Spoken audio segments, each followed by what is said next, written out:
new way forward and turn the page on the last decade of what I believe has been contrary to where the spirit of our country really lies. But the last decade, of course, the last 3.5 years has been part of your administration. I'm talking about an era that started about a decade ago.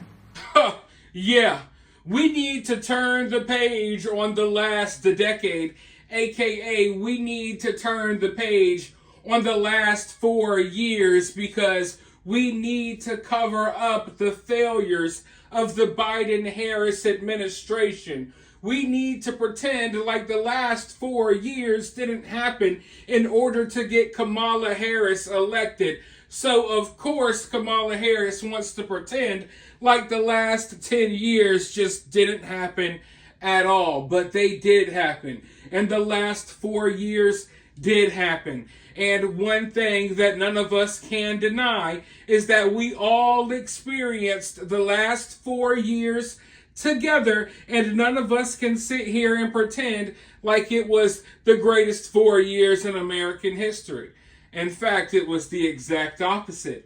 And regardless of what tax bracket you're in, regardless of how much money you make, we all experienced our hardships over the last 4 years due to the failures of the Biden-Harris administration.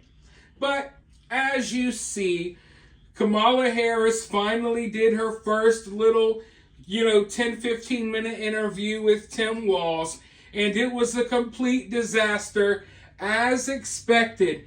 And rumors have been going around that Kamala Harris has a drinking problem. And usually I ignore a lot of the dirt and a lot of the mud that gets slung around during, these times, around election time, because sometimes there's something to it, sometimes there's nothing to it. I ignore a lot of the stuff that they say about Tim Walz. I ignore a lot of the stuff they say about Kamala Harris. But I can't unsee it now. Every time I hear Kamala Harris speak, yeah, she sounds like a drunken auntie, right? Like she sounds like she's been drinking all day and is kind of bothered by even being there. I don't know, but once you see it, you cannot unsee it.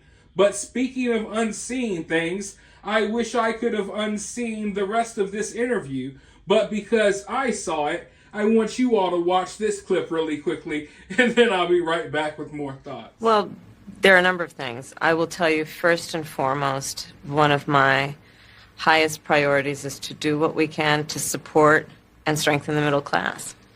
When I look at the aspirations, the goals, the ambitions of the American people, I think that people are ready for a new way forward.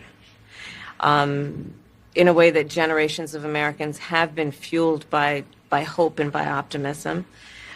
I think, sadly, in the last decade, we have had in the former president someone who has really been pushing an agenda and an environment that is about diminishing the character and the strength of who we are as Americans, really dividing our nation, and I think people are ready to turn the page on that. So what would you do day one? Day one, it's going to be about, one, implementing my plan for what I call an opportunity economy. I've already laid out a number of proposals in that regard, which include what we're going to do to bring down the cost of everyday goods, what we're going to do to invest in America's small businesses, what we're going to do to invest in families, for example, extending the child tax credit to $6,000 for families for the first year of their child's life, to help them buy a car seat, to help them buy baby clothes, a crib. There's the work that we're going to do that is about investing in the American family around affordable housing, a big issue in our country right now.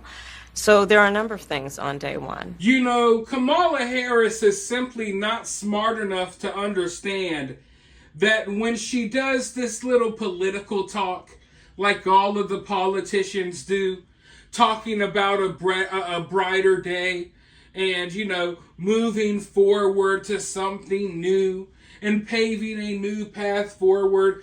When she talks like that, she doesn't understand that she's setting herself up for failure, because the natural reaction to that is like, hey, you're not a new path.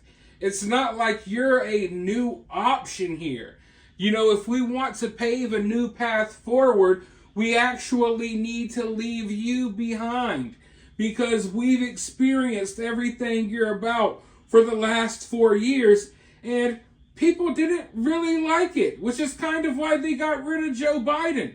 You know what I mean? So, you know, replacing him with Kamala Harris is like, hey, you're getting the same thing, you know, in a different form, which kind of sucks. And we all kind of agreed that it sucks. Even people on the left agreed that it sucked, which is why we kind of got here.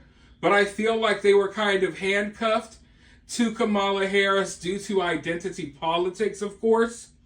But she can't really talk for long without bringing up Donald Trump in some way, shape, or form, because that's all they have to go with. So somewhere along the line, whenever she's answering questions, it somehow morphs into a conversation about Donald Trump, and she's talking about Donald Trump's agenda. And it really makes no sense what she's saying, because the agenda is literally make America great again. So I don't think, you know, the agenda is what she's painting it out to be. Like, how can you say you're diminishing what it is to be an American by saying make America great? Like, literally, that's another thing that I feel like Kamala Harris and the Democratic Party should steer away from. You know, they're not the patriotic party right now. You know what I mean? They're the party that burns flags in the parking lot. They're not the party that rides around with American flags on their trucks.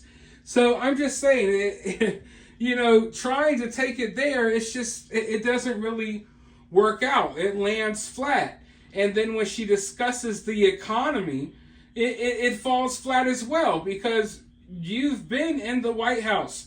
Our economy has suffered because of you.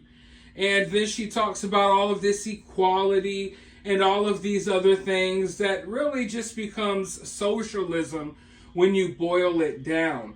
But right now, I want you to go ahead and boil down some comments below. While you're down there, hit that thumbs up, hit that subscribe, ring that notification bell. And if you find yourself getting too worked up by all of this, remember, it's just political cinema.